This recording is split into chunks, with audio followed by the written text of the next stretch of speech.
Hey guys, it's Greg at you here. Um, Not with a review today. I'm actually going to talk to you about the FDA. Um, I actually have stuff to review, but I cannot consciously review anything without touching on this FDA thing first. Every time I sit down, I constantly think of the FDA stuff and how to, what I should do. Should I just move on like it never happened and go on reviewing stuff and just consciously, oh, the FDA thing, meh, don't care? Or do I make a video informing y'all on what's going on and how to react to it? So that's what I'm going to do today. I believe it's my duty, even though I have a very small fan base. I wouldn't even call it a fan base. I'd call it more like people that just kind of tune in whenever the hell they want to get a laugh and look at an ugly guy with a beard. Um, but I feel like the few people out there that actually watch my videos, I believe that it's my duty to tell you something, even if I don't know everything. Tell you something of what's going on with the FDA.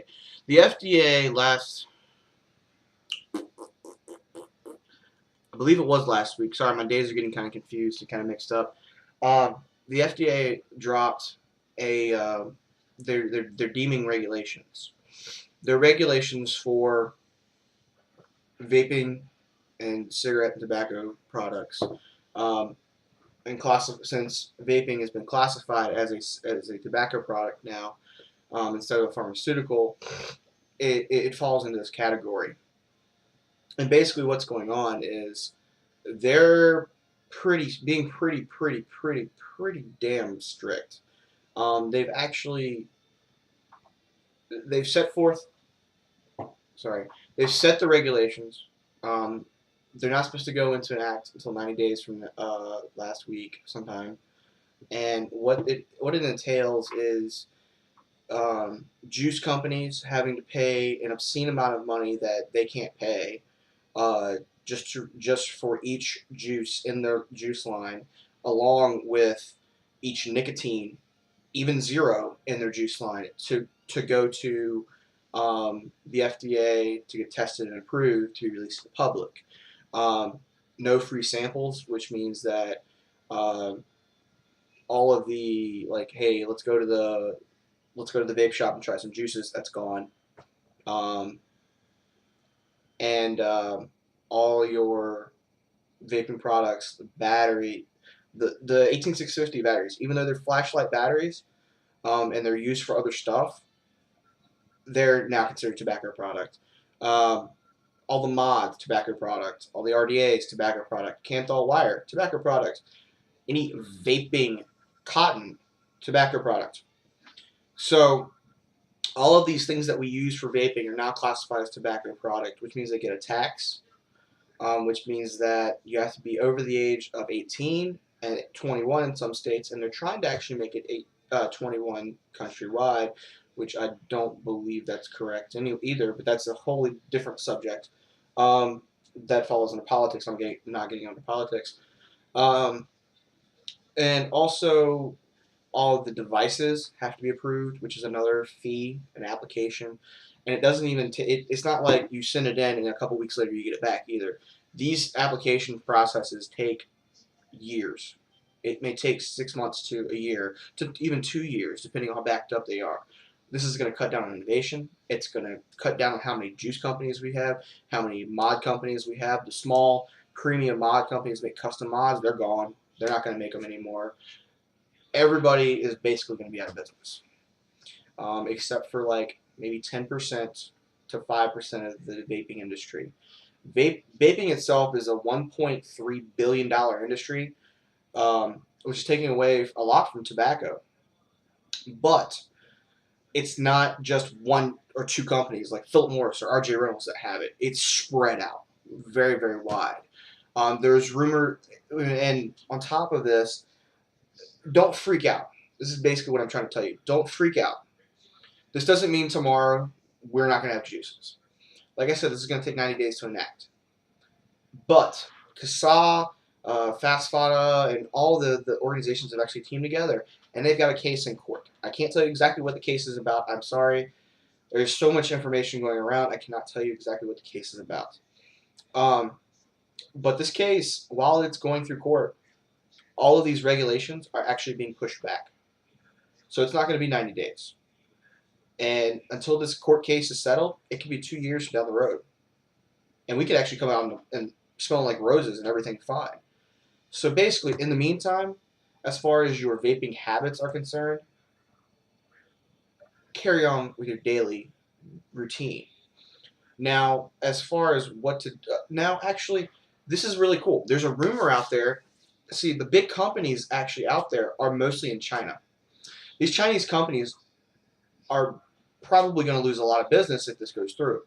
So there's rumors out there that like Kanger Tech and eLeaf are putting money out there to help fund the advocacy's court costs and stuff like that, which is amazing. It is absolutely freaking amazing. The FDA is basically another thing. This is the FDA has pretty much. I'm sorry, this is all over the place. The FDA has basically said that, oh, you guys, yeah, even though um, the Royal College in the UK said vaping is 99%, 95% um, less harmful than smoking, and we should encourage our smokers to go to vaping. They've said no.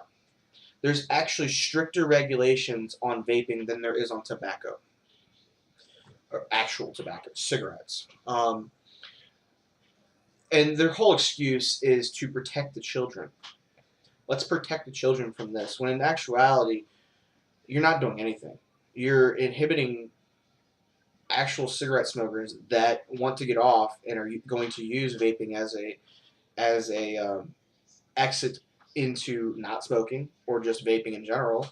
And you're also you're also. I'm not saying I condone underage vaping. I'm not saying that, but you're telling those kids that, oh, you should not do this and you should go smoke instead. And it's all just ridiculous. They're pushing people. They want to push people from vaping into tobacco, and don't know why. The head of the FDA actually showed his true colors the other day by basically saying that vaping is the worst thing in the world, and this is a roundabout personified way. It's the worst thing in the world. Batteries are exploding everywhere. This is all causing popcorn lung, and oh, we're all gonna die from this. Let's just ban it. Of course, he didn't say it in those words, but this is what he's trying to say. And he showed his true colors by doing that. I don't know if it's going to help or hurt our case at all, but I just hope that it does go through. Anyways, back to what I was trying to getting to before. Um, how we react to this is we every day we take our everyday habits, our vaping habits, and do it like we normally do. You know, vape like you normally vape because we don't know when this is going to actually enact. Because the grace period is getting pushed back and pushed back and pushed back. They're trying to get this HR 2. I apologize. I don't really know the number. It's like 258 or something like that. 254 or 2054, 2058. They're trying to get that enacted on top of this lawsuit they've got. It would actually put all of the grandfather dates for all of these products to today instead of 2006. That way we could keep our juices, we could keep our mods, we could keep everything. They wouldn't have to go through an expensive ass application fee. They would for new stuff, but the older stuff we're not going to get rid of. And the way that we fight this is we call our congressman. We don't freak out. We don't go on forums or Twitter and say fuck the FDA. We don't get mad. I mean, you can get mad, but at home. Don't publicly bash the FDA. Well, I mean, you can't. I guess you can do whatever the hell you want, but I would not advise going out on Twitter or on social media and saying "fuck the FDA" because that's all they want. They just want some more fuel for the fire. What we need to be doing, the way we need to be acting, is we need to. Petitions aren't really working, as we've seen. The FDA took the petition and said, okay, fuck you, and threw it out. I signed the petition. Everybody signed the petition. It had a shit ton of people sign. It was beyond the max, I believe. No, No, no, get out of that. Sorry, he's trying to get in the trash. Um, sorry. So the way that we do it is we actually call our senators. We email our senators, our representatives for our state, congressmen, and all that good stuff. And what we do is we go to Casaa or FASTFA or all those other organizations, and Casaa is the best for this because they actually have a paragraph that you can write, that you can copy and paste into an email. They you type in, hey, this is my zip code. What's my representative? They'll give you your representatives and the emails and all that, and you write them the email. And then when you email these people, ask for a response. If they do not respond to you, ask for a response. Very nicely say, I have not gotten a response from you. Would you please tell me how you stand on this point? I'm a voter. I'm a vapor and a voter. I would like to know your response to this. Be very nice and civil about it. It's the last thing we need is angry vapors going to representatives' houses and beating on their doors. That's not good at all.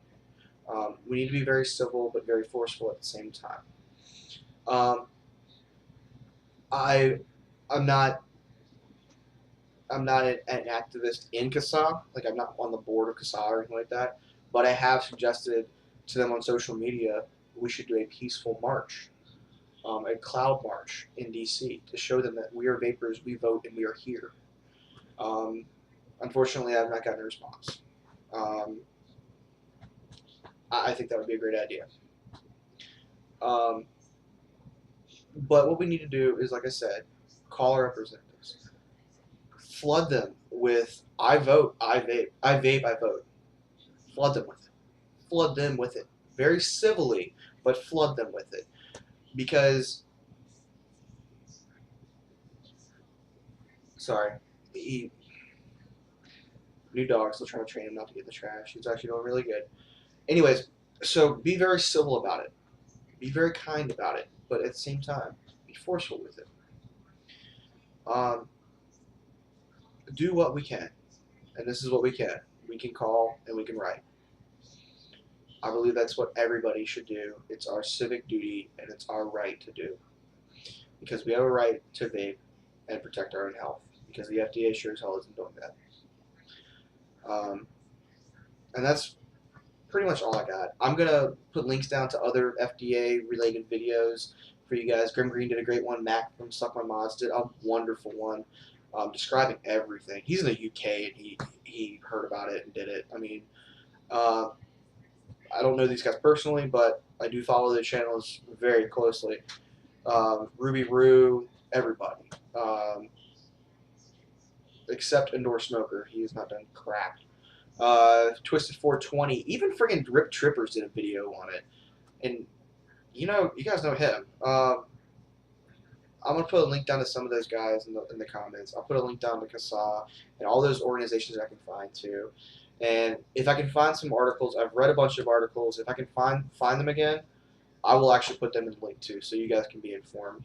But yes, stand up for your right to vote. I mean, your right to vote. Stand up for your right to vape, and take care, guys.